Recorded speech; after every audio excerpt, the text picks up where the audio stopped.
Alhamdulillah wassalatu wassalamu ala Rasulillah wa ala alihi wa sahbihi wa mawalah, amma ba'du. Masih dalam suratul Fatihah. Mungkin di antara bapak-bapak masih ingat apakah iyyaka na'budu wa iyyaka nasta'in sudah kita bahas? Ada yang masih ingat betul enggak? Hah? Baik, kita mulai saja dari iyyaka na'budu wa iyyaka nasta'in. Kalau secara terjemahan, hanya kepadamulah kami beribadah atau menyembah. Hanya kepadamulah kami, apa itu kira-kira? Iya, kalau di dalam tafsirnya itu yang pas, hanya kepadamulah kami bertawakal. Nah, gitu. Jadi iyyaka wa iyyaka nasta'in artinya hanya kepadamulah kami bertawakal. Karena memang hidup ini harus penuh dengan tawakal kepada Allah Ta'ala. Dan Allah sangat suka kepada orang yang bertawakal itu. Artinya menyerahkan segala urusannya bulat-bulat kepada Allah. Tetapi bukan berarti dia tidak berikhtiar, berusaha.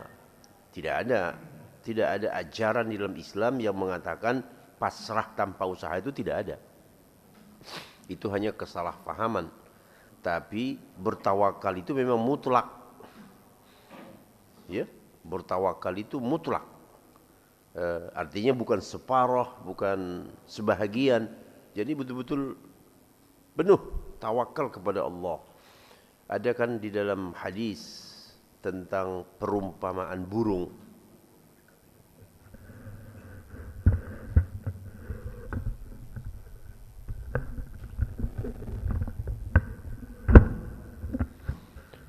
Tentang burung, kata Nabi kita sallallahu alaihi wasallam, "Lau tatawakkaluna 'ala Allahi haqqa tawakkulih." Kalau sekiranya kamu bertawakal kepada Allah. Sudah. Allah. Kalau sekiranya kamu bertawakal kepada Allah dengan sebenar-benar tawakal, pasti Allah akan memberi rezeki kepada kamu seperti burung yang keluar dari sangkarnya, perutnya dalam keadaan kosong, pulang perutnya penuh dengan makanan. Jadi ini pengertian tawakal yang lebih real dalam bentuk perumpamaan. Jadi bagaimana burung? Apakah burung diam di dalam sangkarnya? Tidak. Tetapi burung pagi hari sudah keluar dari sangkarnya. Tetapi dalam mencari rezeki itu, burung itu penuh dengan apa? Tawakal kepada Allah Ta'ala. Sehingga Allah kasihlah dia, ya, melalui ikhtiarnya itu, dengan rezeki pulang dalam keadaan penuh perutnya. Jadi tentang tawakal. Nah, namun apa yang dialami manusia? Yang pertama, manusia itu tawakalnya itu jauh, lemah. Dia lebih yakin kepada usahanya daripada tawakalnya. Ya. Saya berhasil kalau saya bersungguh-sungguh. Kalau saya tidak bersungguh-sungguh, saya akan gagal. Seolah-olah tidak ada fungsi apa? Allah Ta'ala. Padahal begitu banyak orang yang bekerja sungguh-sungguh, namun gagal, tidak berhasil. Jadi begitulah bimbingannya di dalam Islam itu, usaha sekuat tenaga. Tetapi tawakal harus penuh. Iyyaka na'budu, hanya kepadamu kami beribadah. Wa iyyaka nasta'in, hanya kepadamu kami bertawakal. Lalu ayat berikutnya, ihdinas siratal mustaqim. Tunjukilah kami as-sirat al-mustaqim. Ini juga belum ya. Hidayatul irsyad, hidayatul taufiq itu juga belum saya bahas. Belum ya? Oh ya. Bagus. Tunjukilah kami as-sirat. Nah, di sini disebutkan kata hidayah. Al-hidayah mencakup dua sisi, al-irsyad wa taufiq. Ada yang namanya hidayatul irsyad, ada yang namanya hidayatul taufiq. Apa itu barang? Hidayatul irsyad, petunjuk, pedoman untuk menemukan sesuatu yang benar, tetapi memang melalui pencarian. Ada pencarian, ada usaha untuk menemukan yang benar itu. Adapun hidayatul taufiq, menemukan kebenaran karena petunjuk Allah Subhanahu wa taala. Karena petunjuk Allah Subhanahu wa taala. Jadi Allah menunjukinya sehingga dia menemukan kebenaran itu. Kira-kira contohnya seperti apa supaya lebih mudah? Ada orang menemukan kebenaran al-Islam, menjadi bagus hidupnya melalui ceramah. Mendengarin ceramah dari satu ustaz ke ustaz lain, mendengarkan tafsir Quran, mendengarkan hadis-hadis Nabi. Itu namanya hidayatul irsyad. Sehingga dia pun mendapatkan hidayah melalui jalan, ada suatu jalan, ya, pencarian. Dia betul-betul berfikir, merenung, mendengarkan ceramah, kajian. Oh, begitu ya. Sehingga dia pun berubah. Ya. Alhamdulillah dia mendapatkan hidayah. Jelas ada perubahan dalam hidupnya. Perubahan dalam cara berfikir, perubahan dalam bersikap, bertindak. Karena apa? Karena tadi dia ada usaha untuk mencari hidayah itu. Dan hal seperti ini banyak kan? Dia sudah mengaji berulang-ulang, ya, ada kesungguhan dia untuk mencari hidayah, atau kadang-kadang lewat buku dia banyak membaca, lalu akhirnya dia mendapatkan petunjuk, ya, dia banyak berdiskusi, banyak bertanya, berfikir, merenung, akhirnya sampailah dia mendapatkan suatu petunjuk kebenaran. Beda dengan orang yang tinggal diam aja. Ya. Dengar ada masjid, dengar tahu ada pengajian, ya, lihat ada buku, ya, di laptopnya atau di HP-nya dia lihat itu judul-judul. Oh, ya, tapi lewat aja. Gak tertarik. Tidak tertarik untuk mencari kebenaran. Nah, ada orang seperti itu. Jadi bagaimana dia akan mendapatkan hidayah sementara dari dirinya sendiri tidak ada usaha. Nah, jadi hiduplah dia tanpa hidayah. Ya, kemana arus ke timur dia ke timur, arus ke barat dia ke barat, diombang-ambingkan oleh, ya, situasi. Karena dari dalam dirinya tidak ada sebuah usaha hidayah. Nah, beda tadi dengan yang pertama, ada upaya,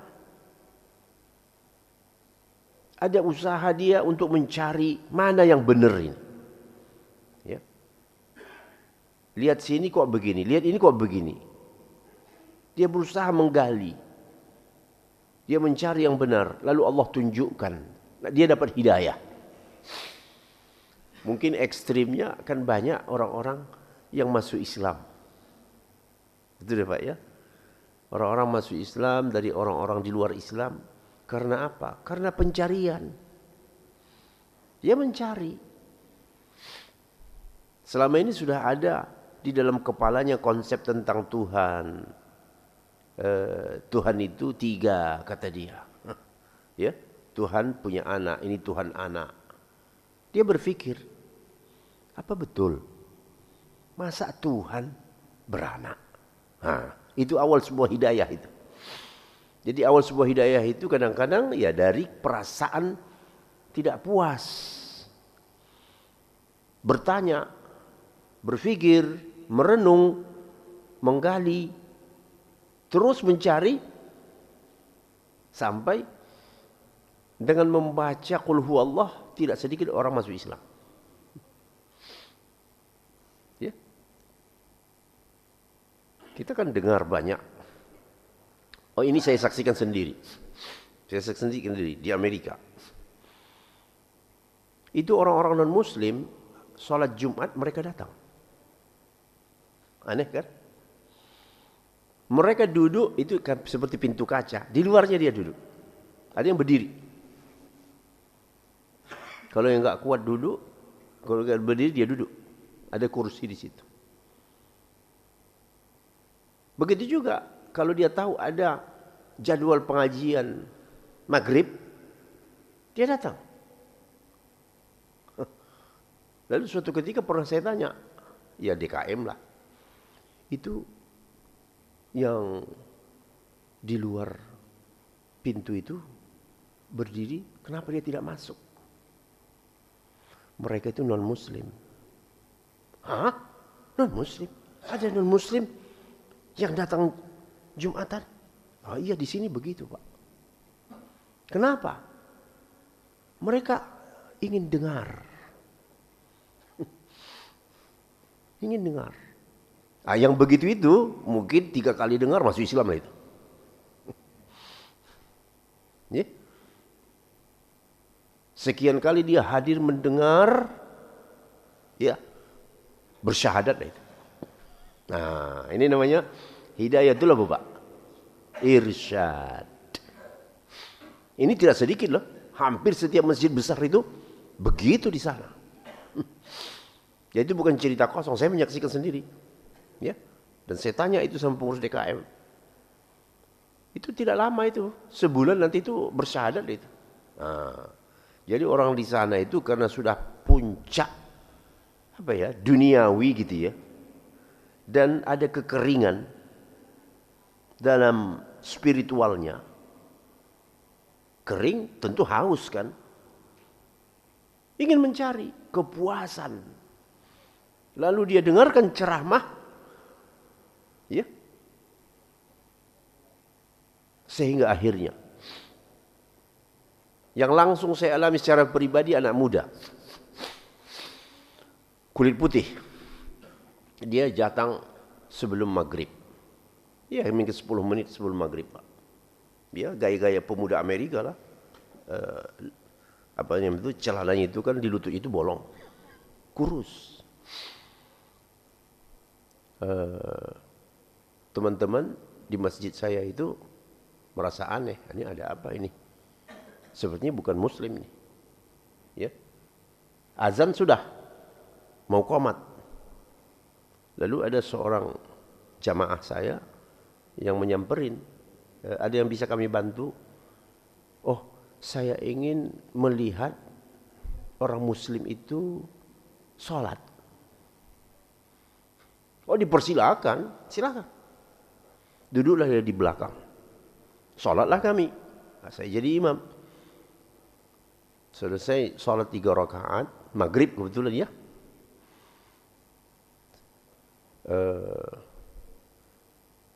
Jamaah saya tadi itu menyamperin. Bagaimana menurut Anda? Amazing.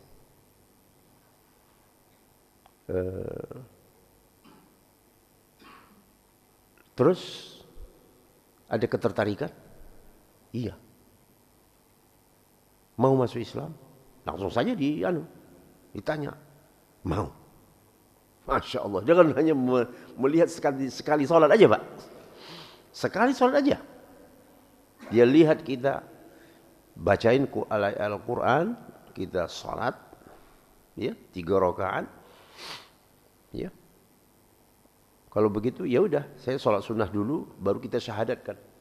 Bersyahadatlah orang itu. Asyhadu an la ilaha illallah wa asyhadu anna Muhammadar Rasulullah.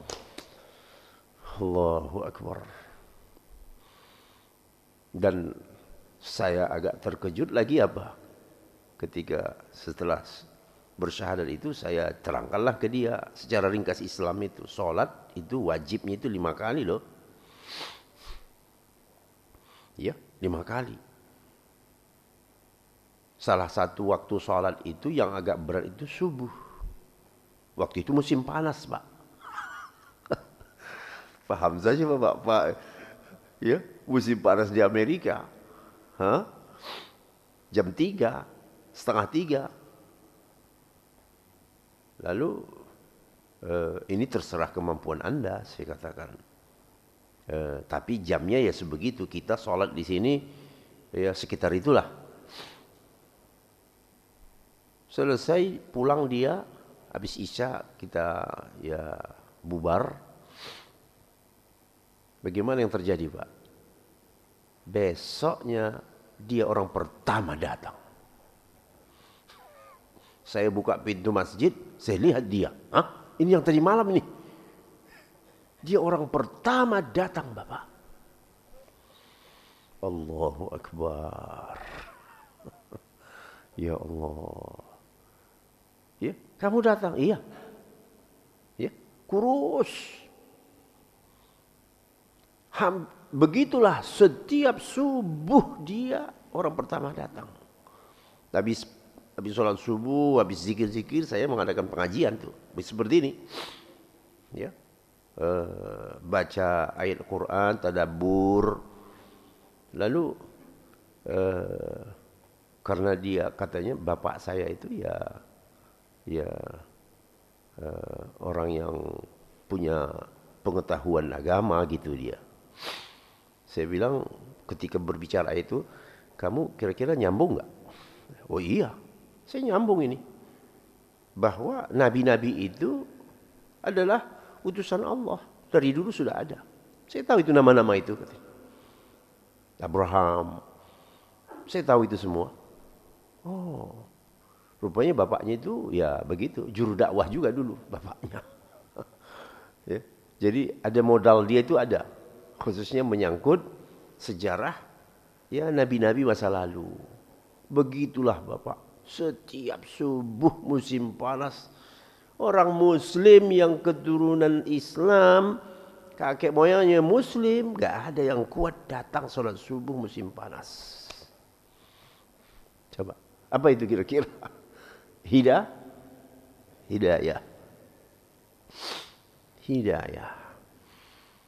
Namun ya, rupanya itulah ya, Allah mentakdirkan.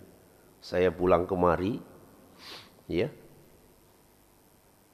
sebelum subuh, keluar mau ceramah seperti ini.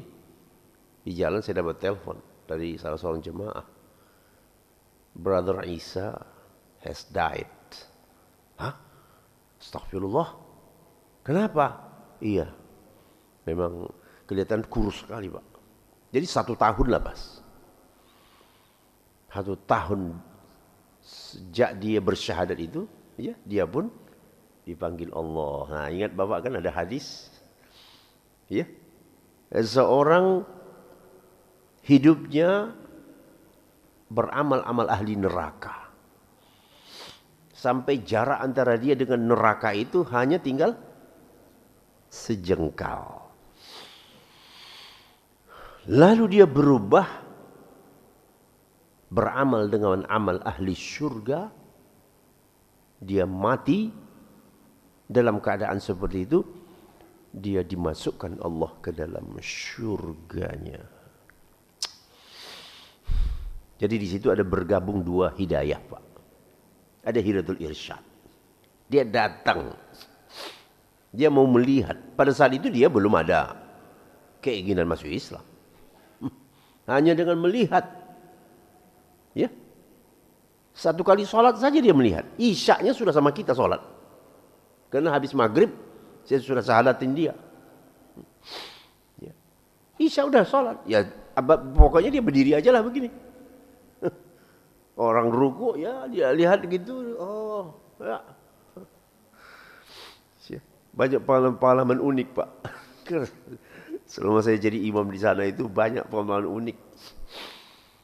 Jadi ya ini tadi hidayatul irsyad itu memang betul-betul mereka itu ya karena dalam suasana haus kering, begitu ada sesuatu yang menyentuh dirinya, itu langsung bereaksi. Nah, itu namanya fitrah itu. Ya. Fitrah itu ada yang membangunkan. Karena pada dasarnya semua manusia ini sejak di tulang sulbinya itu sudah mengakui ketuhanan Allah.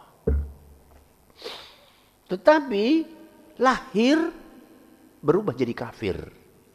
Tapi ada yang tersimpan fitrah itu. Ketika itu terusik, fitrah itu terusik, bangun lagi dia. Ya, bisa difahami? Subhanallah, subhanallah. Jadi yang kita heran itu muslim tapi nggak pernah ke masjid. Ya, dia lihat orang pergi ke masjid, tapi nggak ada ketertarikan. Astaghfirullahaladzim. Padahal kamu sudah memiliki, kamu miliki berlian itu, berlian mahal itu sudah kamu miliki. Tetapi kamu sia-siakan.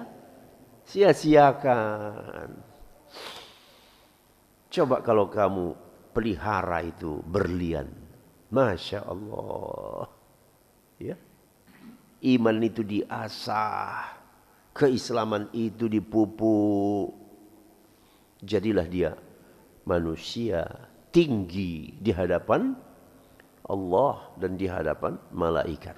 Nah, mudah-mudahan kita ya yang datang terus ke masjid tanpa bosan ini, ya harapan kita terus sampai akhir hayat. Baik. Jadi kembali kepada ihdinas siratal mustaqim, tunjukilah kami as-siratal mustaqim.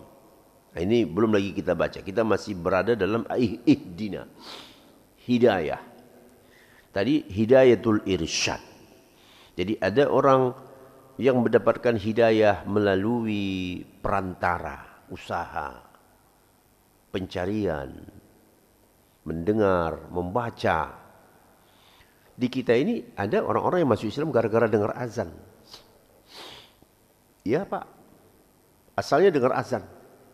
Makanya sebahagian orang-orang kafir itu kalau azan dia matikan karena enggak kuat telinganya. Paham, Bapak? Ya. Azan kan dulu di TV kan setiap channel kan azan ya. Enggak kuat kupingnya, matiinnya. Ya. Karena pada banyak sekali orang-orang yang masuk Islam gara-gara dengar azan. Suara yang merdulah. Ya. Nah, lalu apa yang namanya hidayatul taufiq? Nah, hidayatul taufiq itu memang hidayah petunjuk Allah Ta'ala sehingga orang itu mendapatkan hidayah. Walaupun ada usaha, tetapi Allah tidak beri hidayah, ya tidak dapat. Nah, itulah seperti tadi dimatikannya TV yang azan, betul enggak? Supaya dia enggak dengar, telinganya enggak dengar.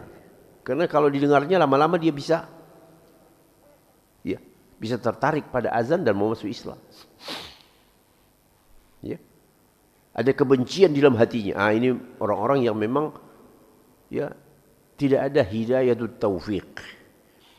Walaupun dikasih tahu, diajak diskusi, sampai berdebat, dia kalah lagi, tetapi tidak tertarik pada Islam. Nah itu apa artinya? Hidayatut taufiq tidak ada. Jadi hidayatut taufiq itu sebuah petunjuk yang memang Allah Ta'ala lah yang menentukannya bahwa orang itu dapat hidayah atau tidak.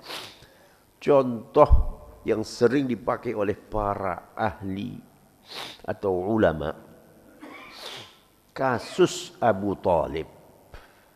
Kasus siapa, Pak? Ada apa dengan Abu Talib? Ada apa? Tidak masuk Islam. Padahal terhadap perjuangan Nabi,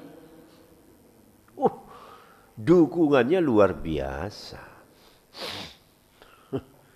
Siapa yang ingin melawan ponakanku, berhadapan dulu sama aku. Pasang badan dia untuk membela ponakannya Rasulullah sallallahu alaihi wasallam. Tetapi akhir hayatnya mati dalam keadaan tidak Islam. Ajaib ya. Inilah dia. Dia ini tidak mendapatkan apa? Hidayah apa? Taufiq. Tidak mendapatkan hidayah itu taufiq.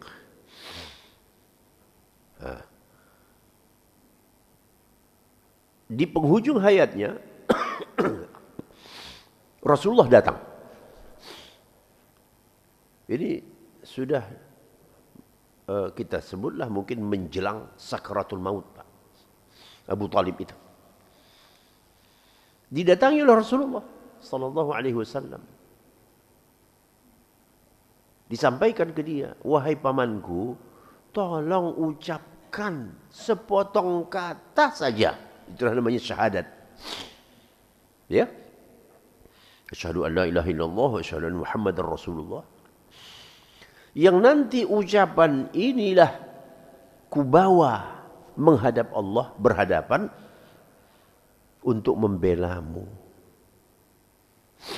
Di sisi sebelahnya siapa? Abu Jahal. Muhammad siapa? Abu Talib. Matilah dalam keyakinan nenek moyang. Meninggallah engkau dalam keadaan mempertahankan akidah nenek moyang leluhur kita. Betul dia mati dalam akidah syirik. Kurang hebat apa? Siapa yang langsung mendakwahinya?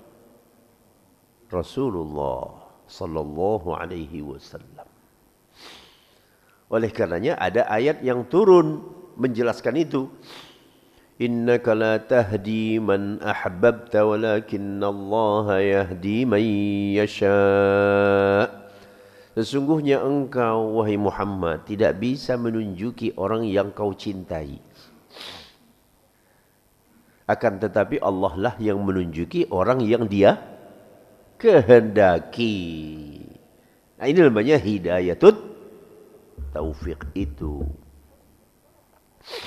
Allah tidak berkehendak agar Abu Talib itu mati dalam keadaan bertauhid, sekalipun di ujung hayatnya tidak tanggung-tanggung, Pak. Langsung Rasulullah sallallahu alaihi wasallam yang mendakwahi, mengajak dia, ayo wahai pamanku, ucapkan dong, ini sebentar lagi nih, satu potong kata aja, asyhadu an la ilaha illallah asyhadu anna Muhammadar Rasulullah. Ya. Tetapi dia tidak mengikuti ajakan Nabi itu. Ayo, Pak. Bagaimana itu ya? Lalu akhirnya Nabi pun bilang begini. Aku akan tetap memintakan keampunan kepada Allah untukmu selama aku belum dilarang. Begitu. Turun ayat lagi. Dalam surat At-Taubah. ما كان للنبي والذين آمنوا أن يستغفروا للمشركين ولو كانوا أولي قربى من بعد ما تبين لهم أنهم أصحاب الجحيم. Tidak pantas seorang nabi atau orang beriman siapapun dia minta ampunkan untuk orang musyrik sekalipun itu kerabat dekat. Lalu setelah turun ayat itu, stop. Selesai. Nabi tidak pernah lagi minta ampunkan. Paham Bapak? Kasus Abu Thalib itu kasus besar loh. Ya. Setelah mana terang. Artinya menjadi terang bagi dia bahwa orang itu adalah penghuni neraka jahim. Jadi jangan sekali-kali kalau ada berita kematian, cek dulu siapa ini yang mati. Di grup, jangan langsung semoga Allah mengampuni dosanya, awas kamu. Ya. Tidak boleh mendoakan keampunan untuk orang yang mati dalam keadaan kafir. Itu kaidah yang tidak bisa dilanggar itu. Itu enggak ada main perasaan di situ. Wah, kan gak enak. Beragama bukan perasaan. Beragama itu ajaran. Ya. Kalau tidak boleh, tidak boleh. Selesai, berhenti. Jangan main tawar-tawar. Ya. Sama aja juga mengucapkan selamat-selamat kemarin bulan Desember itu. Bukan main perasaan. Gak enak dia mengucapkan Idul Fitri, dia mengucapkan minal aidin wal faizin kepada saya, masa saya gak balas? Beragama itu bukan perasaan, Bung. Beragama itu ajaran. Ya. Gara-gara sepotong kata yang Allah murkai, Allah bisa melemparkan orang itu nanti ke neraka jahanam. Dianggapnya baik, nggak ada apa-apa, kan cuma begitu saja, kan cuma di mulut saja. Menurut kamu, menurut Allah, itu ucapan yang membuat Allah marah. Ya. Jadi dalam hadis memang dikatakan ada orang yang gara-gara salah ucap, dia menganggap itu hal sepele. Allah nanti memasukkan dia ke dalam neraka. Gara-gara sepotong kata. Jadi di dalam agama ini tidak ada yang namanya iseng, itu tidak ada. Ya, awas. Ada rambu-rambunya. Nah, kembali kita kepada Abu Thalib. Begitulah Bapak. Ya. Jadi turun ayat khusus yang menerangkan tidak pantas seorang nabi ataupun orang beriman meminta keampunan Allah untuk orang musyrikin, sekalipun itu siapanya? Keluarganya sendiri, walau kanu uli qurba, kaum kerabatnya, min ba'di ma tabayyana lahum, setelah terang bagi mereka bahwa orang yang mati itu annahum ashabul jahim. Tahu kan neraka jahim? Ya. Baik. Jadi itu yang dikatakan hidayatut taufiq. Lalu hidayatul irsyad itu ada enggak di dalam Al-Qur'an? Oh, ada. Wa innaka latahdi ila siratim mustaqim. Sesungguhnya engkau kepada Nabi kita menunjuki ke jalan yang lurus. Artinya apa? Ya, Rasulullah menyampaikan, mengajak orang untuk berislam dengan baik, ya, lalu orang mengikutinya, itu juga yang namanya hidayah. Lalu apa perbedaan hidayah yang ini dengan hidayah yang tadi? Yang ini tadi namanya hidayatul irsyad, yang ini namanya hidayatul taufik. Jadi hidayah taufik itu hak murni siapa? Allah. Ya. Kalau Allah tidak kasih hidayah, Bagaimanapun upaya kamu untuk mengislamkan dia, gak akan bisa.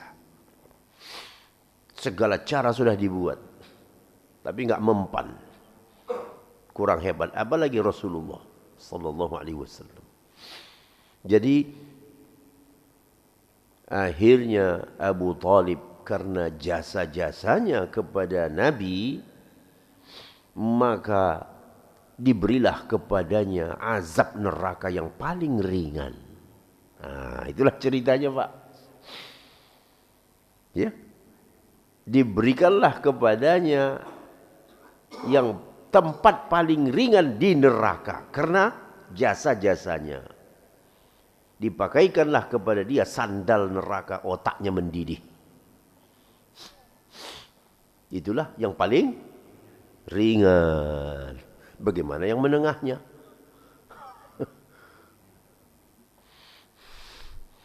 Jadi orang mukmin itu kalau sudah dengar neraka, Pak, loncat.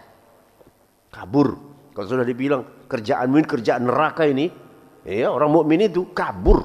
Apapun katanya keuntungan di situ, dia nggak akan mau itu. Itulah orang beriman. Kalau orang tak beriman nawar, Pak. Betul? Akan cuma sampai di sini saja. Ntar besok-besok enggak lagi. Banyak tawar menawarnya kalau orang tak beriman. Tapi orang beriman begitu mendengar ada yang ngasih tahu sama dia, pekerjaan ini enggak benar nih. Dia langsung itu cabut. Jadi ihdinas siratal mustaqim, tunjukilah kami Allah. Dan ini kita baca setiap salat. Mau salat fardu, mau salat sunnah, betul enggak? Setiap rakaat. Kenapa berulang-ulang? Kira-kira rahasianya apa, Pak? Kan kita sudah muslim, bahkan kita datang salat berjamaah lagi, bahkan tahajud malam. Kenapa masih baca itu? Supaya apa, Pak? Hidayah itu berkesinambungan. Jadi yang kita minta tidak hanya dapat hidayah, tetapi supaya hidayah itu terus.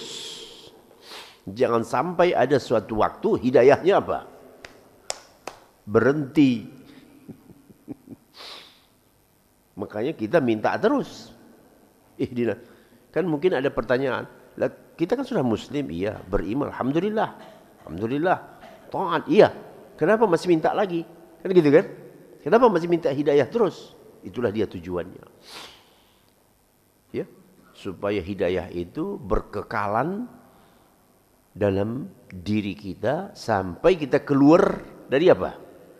Dari alam ini. Ada enggak orang yang akhir hayatnya berubah, Pak? Oh ada, tidak sedikit, Pak. Tidak sedikit. Astagfirullah, astagfirullah. Seram, ya, seram. Mungkin Bapak lihat pernah ada video-video begitu ya. Ya sudah tua, ya ikut acara agama orang, ya ikut ibadah orang, udah tua, ya istilahnya udah bau tanah. Apa lagi? Kenapa kamu begini berubah? Astagfirullah, ada apa? Jadi itu yang kita takutkan itu, makanya kita terus meminta ihdinas siratal mustaqim. Apa arti kata as-sirat? Ini walaupun beberapa pengertian makna dari as-sirat itu ya, tapi intinya tak terlalu jauh berbeda. Artinya al-Islam.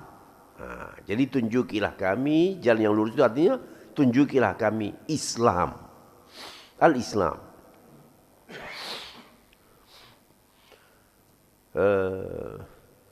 Ada lagi yang menerjemahkannya, as-sirat itu al-mutabi'atu lillahi, mengikuti Allah dan Rasulnya.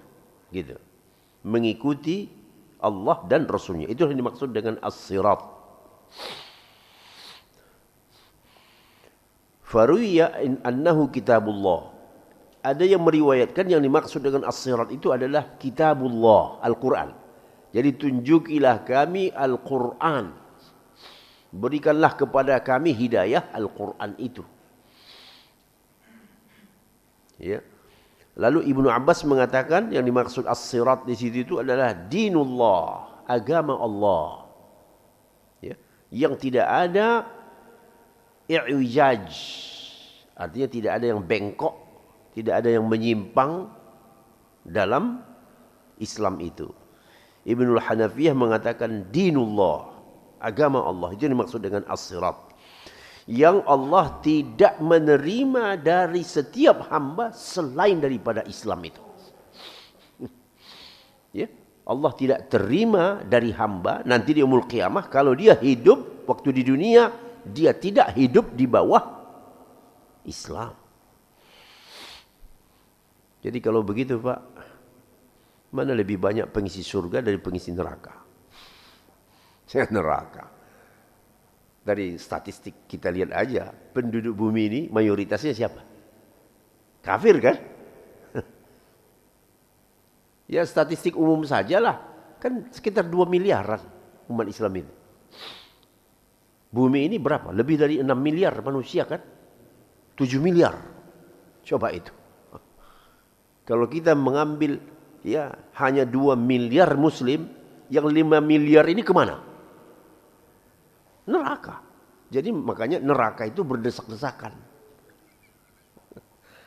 Neraka itu berdesak-desakan. Karena manusia yang banyak di dalam neraka itu. Sedangkan surga itu kosong melompong. Artinya orangnya sedikit. Namanya saja tempat istirahat, ya. Tempat istirahat. Iya. Terkait dengan bulan Desember, ini dari dulu sudah kita ingatkan ya. Jangan ikut nyerempet-nyerempet. Di dalam Al-Quran disebutkan bahwa ucapan yang mengatakan bahwa Allah punya anak itu membuat alam ini marah semarah-marahnya. Takadus samawatu yatafattarna. Hampir langit itu mau runtuh, Pak. Wa tansyaqqul ardu, bumi itu mau terbelah. Wa takhirrul jibalu, gunung itu mau meledak berkeping-keping. Hadda. Ya, mau meledak itu gunung. Kalau ada orang mengatakan Allah punya, tidak heran Bapak kalau kecelakaan pesawat sampai 4 kali di bulan ini. Betul kan? Kejadian kecelakaan pesawat 4 kasus selama bulan Desember ini. Azerbaijan, Korea, ya, Kanada, Norwegia. Tidak heran kita. Tsunami pun pada bulan Desember. Ya, peristiwa besar di dunia. Tsunami Desember. Karena di bulan Desember itulah puncak orang larut dalam kekafiran dan kesyirikan. Ya. Larut dalam kekafiran dan kesyirikan. Kamu muslim, kenapa kamu tidak melepaskan diri sama sekali? Harus bebas sama sekali, tidak boleh. Bahkan seharusnya kamu menyadarkan mereka supaya tidak terus dalam kesyirikan itu, mengatakan Tuhan punya anak itu. Ini bukan kamu menyadarkan mereka, justru kamu yang ikut memeriahkan. Sama saja malam 1 Januari, kenapa kamu ikut-ikutan? Ada apa? Emangnya kamu tidak punya hari raya? Kamu punya hari raya Idul Fitri, Idul Adha. Kenapa kamu ikut-ikutan merayakan agama mereka? Ada apa? Ya. Manusia tenggelam dalam kelalaian. Ya. kaji ini bukan kaji keras, tapi tegas. Ya, hidup ini perlu ketegasan. Seolah-olah kita tidak punya petunjuk dan pedoman. Ya, kan ini kan nggak apa-apa. Ini kan nggak apa-apa. Ini kan hanya sekadar ucapan mulut. Kata siapa? Emangnya tidak ada malaikat? Tidak ada ajaran yang menyampaikan kepada kamu? Tidak boleh tasyabuh dengan orang kafir. Man tasyabbaha biqaumin fahuwa minhum. Siapa yang menyerupai, nyerempet, ya, menyerupai, apalagi mengekor, memfotokopi, mengcopy paste, ya, mengikuti cara orang suatu kaum, dia masuk dalam golongan itu. Yang bilang itu Rasulullah. Kamu menyerupai kaum Nasara, mereka membesarkan hari besar dia, agama dia, kamu sama di mata Allah seperti dia. Kamu bagian daripada mereka. Apa mau? Justru yang namanya setiap muslim itu harus tampil beda. Kan kita disuruh tampil beda kan di dalam Islam. Gak boleh mirip, gak boleh. Gak boleh kamu mirip. Kamu harus tampil beda. Ya. Lalu masuklah kita ke suatu zaman di mana memang sengaja dibuat saling menyerupai. Betul enggak? Zaman ini itu loh Pak. Supaya tidak ada muncullah kira-kira ya ada kok ini beda ya. Enggak supaya dianggap sama semua. Makanya muncul faham setan itu namanya pluralisme itu. Ya. Dibuat jadi sama. Buat jadi sama. Malam 1 Januari itu hampir semua agama larut dalam perayaan itu. Betul tak? Semua umat larut. Muslim pun ikut merayakan. Astagfirullah. Yang aslinya yang punya hari itu siapa? Kaum Nasara. Ya, kaum Nasara. Mereka kan ibadah kan malam 1 Januari itu. Jadi mereka beribadah di tempat ibadahnya, kamu meramaikan di luar. Kira-kira masuk akal nggak itu? Nggak masuk akal saya itu. Mereka beribadah di tempat ibadahnya, kamu meramaikan di luar. Merayakannya. Dan itu menimpa kaum muslimin di mana saja. Bagaimana kalau mati pada malam itu, Pak? Kalau mati pada malam itu bagaimana itu? Ikut meramaikannya, ikut bergembira di malam itu. Nah, wallahu a'lam. Ya. Jadi yang ikut-ikutan itu ya mumpung masih ada umur bertaubatlah, istighfarlah. Entah mungkin karena tidak tahu, wallahu alam. Ya. Selama masih sehat. Nah, jadi kembali kita kepada ihdinas siratal mustaqim. Tunjukilah kami as-sirat, jalan yang lurus. Jalan yang lurus itu adalah ya al-Islam, kitabullah, Al-Quran, atau al-mutabi'ah, yang mengikuti Allah dan Rasulnya, ya, hanya sebatas itu pengertian-pengertian dari kata as-sirat. Baik.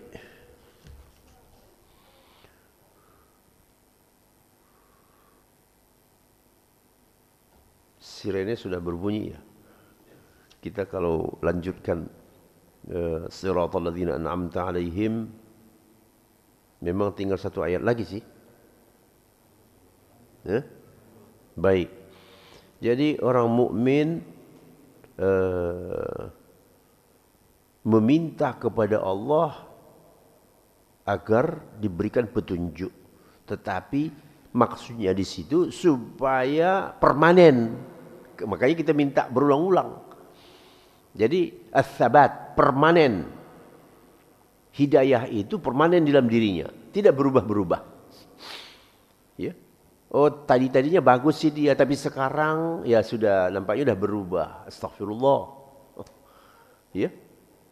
Kalau tadinya itu memang kelihatan dia konsisten betul, tapi entah apa ya, entah karena kedudukan, entah karena posisi, entah karena perubahan status sosial, lalu sekarang ya kelihatannya udah agak longgar. Nah, ya, itu yang kita tidak mau. Oleh karenanya kita meminta hidayah itu di situ maksudnya ats-tsabat wal mudawamah. Ya. Baik, siratal ladzina an'amta alaihim, jalan yang engkau beri nikmat. Jadi ini menjadi tafsir terhadap ayat yang sebelumnya. Siratal mustaqim itu apa? Yaitu jalan orang-orang yang kau beri nikmat kepada mereka. Siapa mereka? Al-mu'minun. Ya, al-mu'minun. Sebahagian mengatakan an-nabiyun, para nabi. Ya. Yang disebut di dalam Al-Qur'an di dalam salah satu ayat suratun Nisa, wa man yuti'illaha war rasul fa ulaika ma'al ladzina an'ama Allahu 'alaihim minan nabiyyin was-siddiqin wasyuhada was-salihin wa hasuna ulaika rafiqa. Itulah maksudnya an'amta 'alaihim itu. Ya.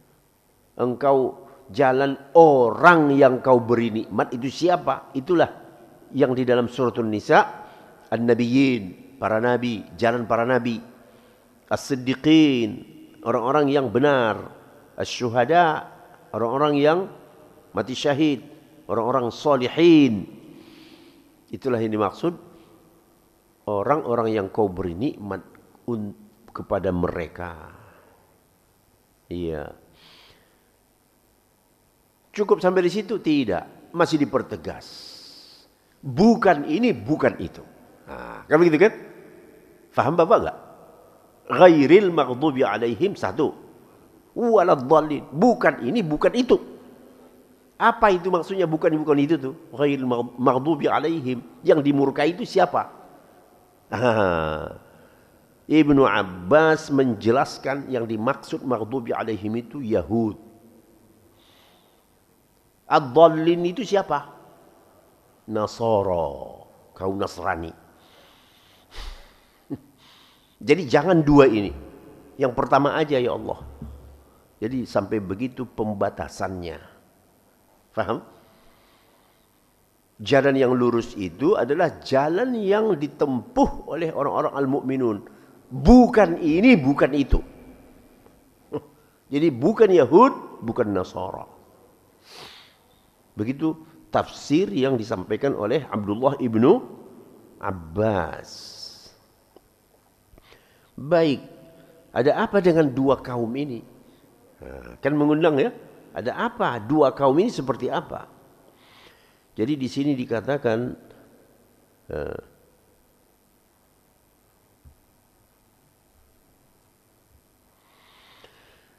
tariqatu ahlul iman, jalan orang mukmin itu disebut ahlul iman ya.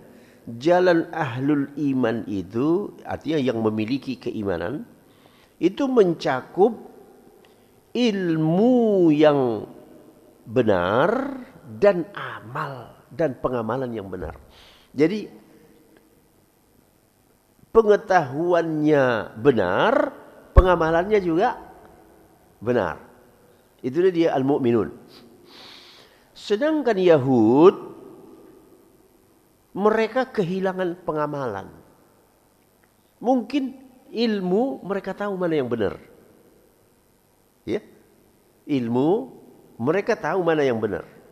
Tetapi tidak mereka amalkan. Sementara Nasara kehilangan ilmu. Pengetahuannya enggak tahu. Makanya disebut sesat. Orang sesat itu tahu enggak? Ya enggak tahu, enggak sadar orang sesat. Ya, blank aja gitu. Mau mengapain enggak tahu dia. Itulah dhallin itu. Sementara al-maghdubi alaihim, jadi kalau kita sederhanakan saja perumpamaannya. orang yang mau ke Bandung, Pak. Ya. Ya, keluar ya jalan layang MBZ terus ke sana nanti kan ada tol sebelah kiri kan? Tol apa namanya itu? Hah? Cipularang. Kalau dia tidak masuk tol itu dia akan lurus nanti kemana? Ke Cikampek, Cirebon. Nah, ini perumpamaan sederhananya saja, Pak ya. Jadi al-maghdubi alaihim itu dia tahu ini jalan. Kalau mau ke Bandung ya saya nanti harus kiri tol Cipularang. Tapi dia nggak mau. Nggak mau, biarin aja. Emang kenapa? Apakah sampai dia ke Bandung? Ya tidak, nggak sampai. Tujuan kamu ke Bandung ya tidak sampai karena kamu salah jalur. Sedangkan wala dhalin itu blank. Hah? Tadi ada loh. Oh iya. Oh. Akhirnya ya entah kemana-mana dia jalan. Dia tidak sampai kepada tujuannya karena itu dia. Pengetahuannya enggak ada. Dua-duanya jangan. Nah, kan begitu ya. Jangan maghdubi alaihim, jangan juga dhalin ya Allah. Tetapi yang mana? Alladzina an'amta alaihim. Yang tahu ilmunya dan juga mengamalkan apa yang dia ketahui. Masya Allah. Sampailah di tujuan yang tepat. Betul kan? Itulah al-mu'minun, an-nabiyyin. Jadi kalau ini hadir dalam ingatan kita waktu baca Fatihah, khusyuk enggak, Pak? Khusyuk betul. Terbayanglah Bapak Yahud ketika membaca ghair maghdubi alaihim. Terbayanglah Bapak Nasara ketika membaca waladhdallin. Jangan ya Allah, jangan sampai aku masuk golongan yang dua-dua ini. Ya. Yang satu dimurkai. Kenapa mereka dimurkai? Nah, kan begitu kan? Itu tadi sudah kita jelaskan di awal. Apa menyebabkan mereka dibenci, dimurkai oleh Allah Ta'ala? Karena mereka tahu mana yang benar, tetapi sengaja melawan. Ya, sengaja mengambil jalan berbeda. Karena kesombongan. Memang kalau nggak ikut emangnya kenapa? Dan itulah yang kita lihat dalam sejarah perjalanan Yahud di dalam Al-Quran. Kan betul kan? Apa maunya nabinya? Mereka mana mau ngikut, Pak? Ya, baca aja lah. Kisah-kisah Musa dengan Banu Israel itu. Sampai kadang-kadang hati kecil kita membacanya. Ya Allah, Nabi Musa ini ya sebegitu bandelnya umatnya itu. Ya. Begitu sekali bandelnya umatnya itu. Kesabarannya luar biasa. Ya sampai akhirnya kan Musa berdoa kan kata Jamal Quran kan begitu kan. Pisahkan aku ya Allah dengan mereka ini. Minta pisah, Pak. Betul dipisahkan. Allah memisahkan Musa dengan Banu Israel akhirnya. Ujungnya. Karena sudah tidak bisa gak bisa dinasehatin gitu. Ya. Bahasa kitanya ngeyel gitulah ya. Ya. Kita bilang yakinkan yang benar ini tetap saja dia tidak mau. Makanya sampai sekarang pun kalau kita lihat di zaman sekarang ini ya teori-teori Yahudi itu sengaja melawan Islam, Pak. Teori-teori Yahudi itu sengaja melawan. Contoh teori Darwin. Dikemas teori Darwin itu seolah-olah ilmiah, padahal nggak masuk akal orang. Kenapa dia buat teori evolusi? Untuk melawan Al-Quran. Quran yang mengatakan laqad khalaqnal insana fi ahsani takwim. Allah menciptakan manusia itu sejak awal dalam bentuk yang sempurna. Kata dia, oh tidak, ada evolusi. Jadi semua teori yang mungkin pernah masuk ke kepala kita bertentangan dengan Quran, ya memang sengaja mereka membuat teori-teori itu supaya melawan Al-Quran. Banyak seperti itu Pak, banyak sekali. Makin dalam kita membaca, oh kita akan sampai kesimpulan, oh begitu ya, rupanya betul lah bahwa Yahud itu maghdubi alaihim, dimurkai. Karena setiap Allah Ta'ala atau Al-Islam menetapkan sesuatu, pasti mereka ambil jalan lain. Mereka tidak akan mau mengikuti itu. Ya, contoh sederhananya yang sudah biasa kita alami itu itulah dia teori Darwin itu. Walaupun dipikirkan, masa ya? Terus monyet yang ada sekarang ini nanti akan berevolusi juga. Kapan jadi berevolusi akan jadi manusia monyet yang ada sekarang? Kalau kata kamu, manusia ini dulu asalnya, iya, kera. Dikemas dalam bentuk gaya ilmiah, kemasan. Nah, memang Yahudi ini kan jago mengapa? Jago mengemas. Ya, packingannya bagus Yahudi itu, sehingga orang tidak terasa tersesat. Baik, sampai di sini dahulu. Masya Allah, udah hampir jam 6 ya. Ini langsung sholat syuruk nih, kok udah begini. Iya, dan nampaknya yang biasa menanya tidak hadir, jadi sampai di sinilah. Ya, kajian kita semoga ini ya bermanfaat. Ya, semoga ini bermanfaat, semakin memantapkan akidah kita Pak. Jadi beberapa ayat yang sudah kita sampaikan tadi, jangan ikut-ikutan. Kita sudah punya jalan sendiri, kebenaran. Jangan ikut-ikutan. Dan dalam beragama itu jangan memakai perasaan. Ya, boleh perasaan, jangan sampai ajaran dikorbankan gara-gara ajaran jangan dikorbankan oleh perasaan. Tidak boleh itu. Karena perasaan itu sifatnya ya emosi, perasaan. Ya, tidak ada pertanggungjawabannya itu. Yang ada nanti yang akan kita pertanggungjawabkan itu adalah ajaran. Jadi peganglah ajaran. Ya. Dan ajaran itu kan jelas standarnya. Kalau perasaan gak jelas. Namanya saja perasaan. Gak jelas. Pegangannya itu gak jelas. Aqul qawli hadha wa astaghfirullah. Wassalamualaikum warahmatullahi wabarakatuh. Subhanakallahumma bihamdika asyhadu an la ilaha illa anta astaghfiruka wa atubu ilaik.